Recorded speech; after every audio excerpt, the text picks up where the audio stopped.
The promising Ivy League Chinese-American prodigy turned into a patricide culprit overnight. What exactly happened to Tan? Today, we focus on a heinous murder case in an American Chinese family. A seemingly bright and healthy 19-year-old shot his father dead in a reading room with a shotgun. He fired several shots at his father's head and chest, each shot absolutely fatal. What happened to this family? The culprit, named Charlie Tan, was born in Canada, and he has an older brother. Their parents immigrated from China. Charlie moved to New York State with his parents during high school. Like many Asian American students, he excelled academically with straight A's and was active in sports. He had a cheerful personality, was enthusiastic about public service, not only a member of the school football team, but also the student council president. He was actually quite popular at school, classmates liked dealing with him, and he was also popular among girls. Charlie's father, Liang Tan, had worked at Kodak for over 20 years. After the decline of the Kodak imaging industry, he founded his own company specializing in image sensing technology, and his company's market value once exceeded $50 million, even receiving a personal welcome from the governor while moving to New York State. With such a background, essentially Charlie is the tall, rich, and handsome type. The captain of the cheerleading team became his girlfriend, making many male classmates jealous. In 2014, Charlie received a full scholarship to Cornell University, a very prestigious school. He continued his successful life at Cornell, although his build prevented him from joining the school's American football team. He excelled at lightweight reserve team, earning the coach's admiration. But just as he reached the peak of his life, something unexpected happened.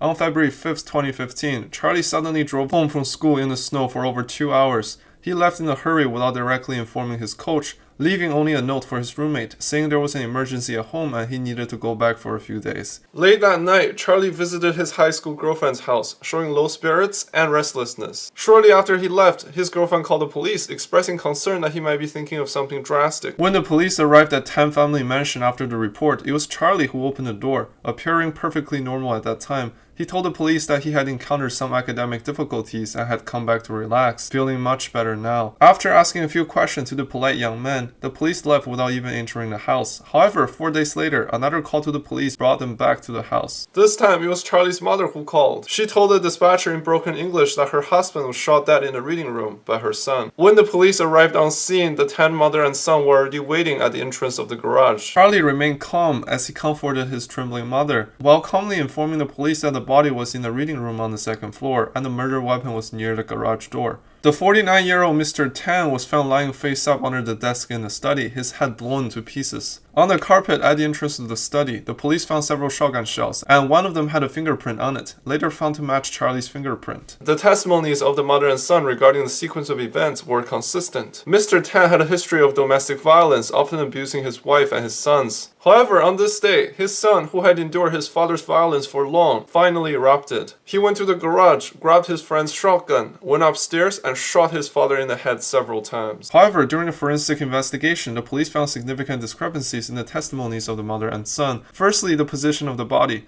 Many small bullet holes and powder burns from the shotgun shells were found on the backrest of the chair next to Mr. Tan's body, indicating that he was sitting in the chair when he was killed. This contradicted the claim made by Charlie and his mother that Mr. Tan was killed while he was abusing his wife. Secondly, the location where the shotgun shells were dropped. They were found at the entrance of the study, forming a straight line with the body, indicating that the victim was likely sitting behind a computer, completely unprepared for his son to enter with a gun, showing no signs of resistance or escape. Thirdly, when the police entered the crime scene, they found the temperature inside the house was very low despite freezing temperature outside, and the windows in the room were open. Yet, even so, there was a strong smell of decay emanating from the body. Charlie claimed that he shot his father in a fit of rage and then immediately called the police. But how could the body start to decay within just a few minutes? Subsequent forensic reports also contradicted the timeline provided by Charlie. Mr. Tan's body showed signs of lividity, and internal organs were decomposing, indicating that his death occurred at least 36 hours prior. Due to the cold weather, it could have been longer. According to records on Mr. Tan's computer, he had not logged into his email after 4 p.m. on February 5th.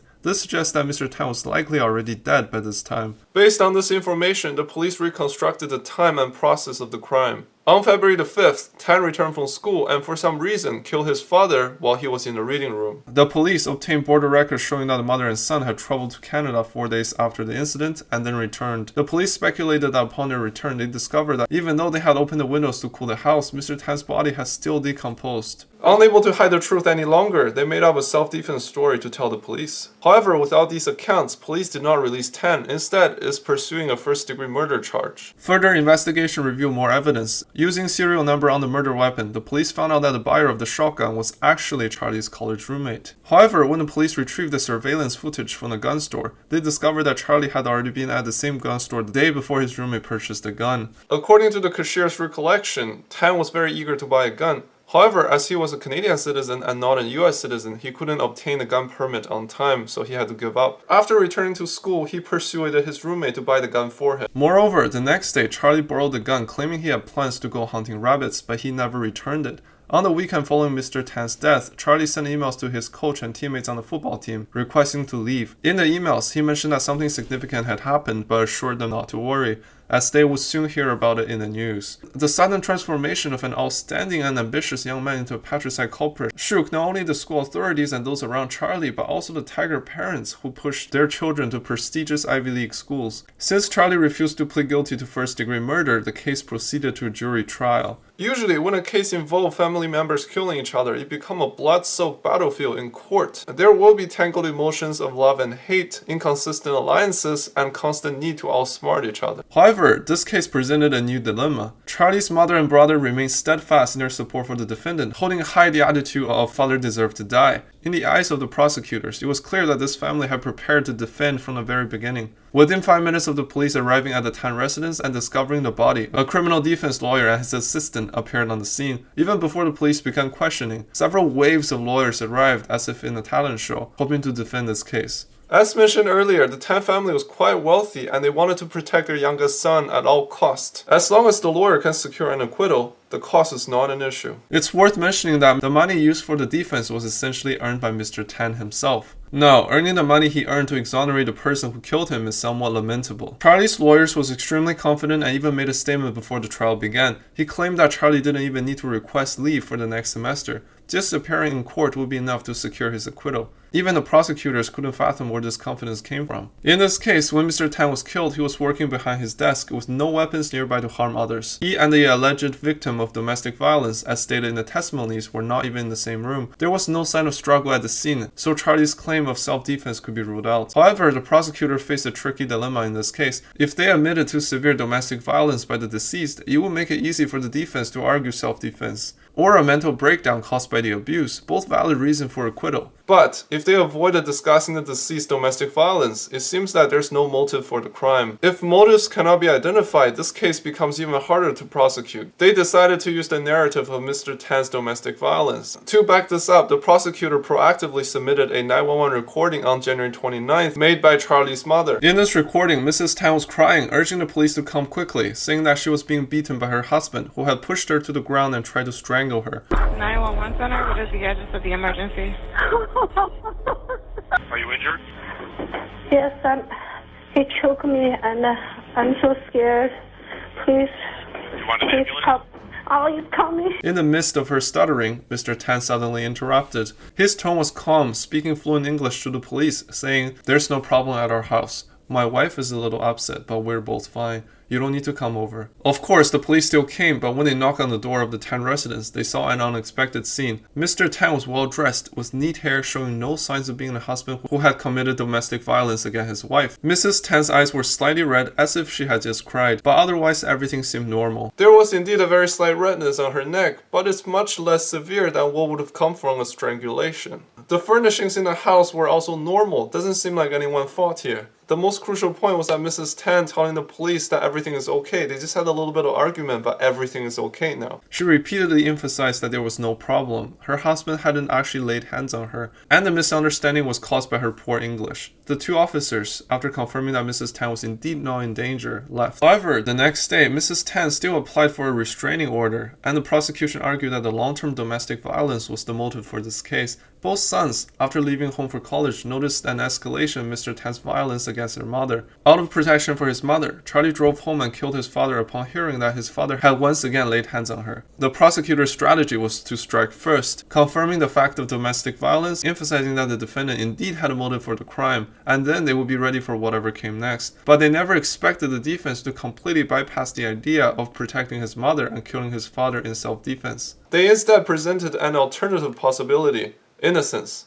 Who's innocent? Not because Charlie killed in self-defense, but that he didn't kill at all. Then who did? Was it Mrs. Tan? They mentioned that Charlie is sacrificing himself to protect his mother. Who is the real culprit behind this case? Their inference was based on the fact that the police found Mr. Tan hadn't logged into his email after 4 p.m. on the 5th. According to Mr. Tan's secretary, he would always keep an eye on his work email, even without a computer. He would reply to emails on his phone and receive a response within minutes. According to photos from the scene, Mr. Tan was killed while sitting in front of his computer, and the latest unopened email was at 4:11 p.m. on the 5th. At this time, Mr. Tan was likely already dead. However, Charlie just left his university dorm, or that he's on the way home. It sounds like an impossibility for him to commit the crime. According to Charlie's roommate's recollection, he left hastily after a phone call, and the phone call was made from Tan residence. The prosecutors inferred that it was Mrs. Tan who committed the crime, and in panic, called her son for help. Charlie hurried back home to assist in handling the situation and discuss the strategies with his mother. There were no fingerprints on the shotgun, and only one of the several shell castings had a fingerprint, which seemed deliberate from Charlie's perspective, because it was too obvious and clear.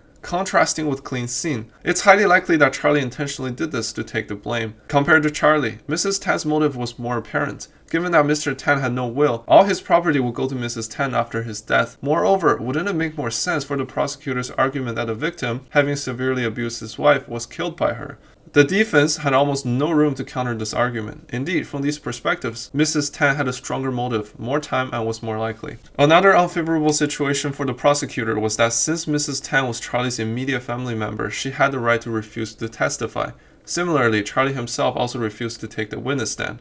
Thus, with 3 people present at the time of the incident, 1 dead and 2 silent, with no physical evidence supporting who pulled the trigger, the defense, playing an unexpected card, pushed this case into a deadlock. Was it Charlie who committed the murder, or was it his mother? This question was directly handed over to the jury. The defendant in this case was of good character and reputation. Even the prosecutor's witnesses testified that he was a good kid, not a heartless killer. On the other hand, Mrs. Tan, the suspected perpetrator, was petite, spoke softly, and appeared delicate, giving a typical impression of domestic violence victim, naturally evoking sympathy. In contrast, testimonials from business partners, neighbors, workers, son, wife, other family members all painted Mr. Tan as a tyrant. For the jury, emotions of the parties involved here heavily influenced their decision. According to the interviews conducted later, the discussion during the closed-door deliberations were very tough. 4 out of 12 jurors sympathized with the mother and son, all of whom were female.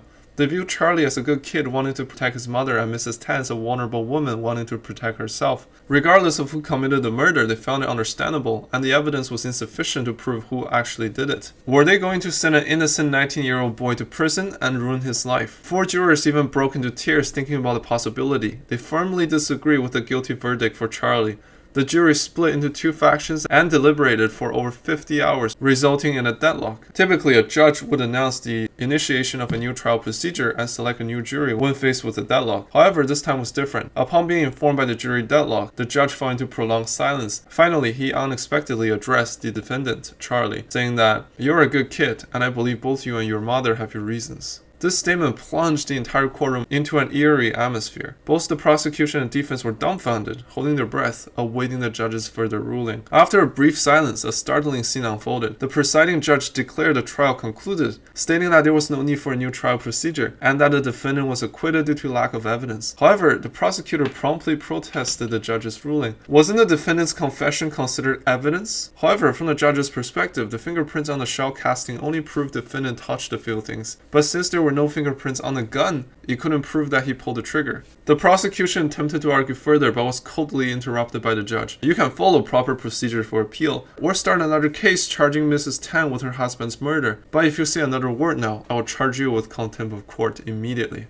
This case took on a different form of deadlock. Both individuals were possibly suspects, but there wasn't sufficient evidence to prove either one of them committed the crime. Yet, Mr. Tan was indeed murdered, and he's dead. What to do? Unfortunately, under US laws, you can't just throw them both in jail. The judge completely botched this case, resulting in a stunning outcome. Charlie was acquitted, and Mrs. Tan wasn't even charged. The Tans managed to keep their secret from the court and the public. After this case concluded, the judge was retired from the criminal court within a month. He was asked not to handle criminal cases anymore. Many believe that his judgments were biased and undermined his credibility as a judge. However, he insisted that he hasn't done anything wrong, and in an interview, even mentioned that he was saving taxpayers' money. Control of Tan's family's business eventually fell into their eldest son, Jeffrey Tan, and Mrs. Tan. This outcome hinted at a somewhat sinister motive. Sacrificing one son to secure the family's wealth was a chilling realization. You might ask, how is it a sacrifice if Charlie was acquitted and walked away? The aftermath of this event truly demonstrated that there are no free lunches. In late 2015, Cornell University persuaded Charlie to withdraw,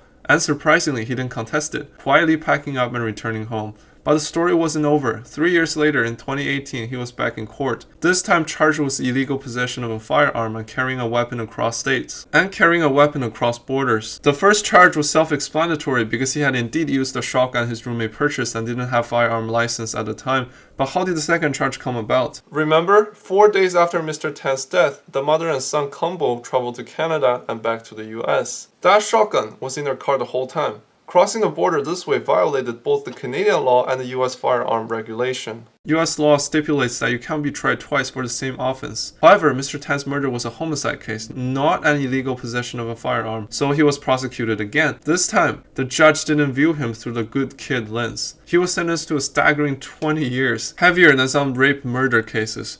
It seemed like this judge was dissatisfied with the previous judge's sentence and took the opportunity to rectify it. The Tan mother and son clearly disagreed with this heavy sentence. They promptly appealed, only to be rejected. Then they requested a sentence reduction, which was also denied. Charlie is likely to spend his youth in prison, not being released until around the age of 40. For an Ivy League prodigy, the scion of a wealthy family, such an outcome is truly tragic. What are your thoughts on Charlie and his family? Thank you so much for watching. Until next time, bye bye.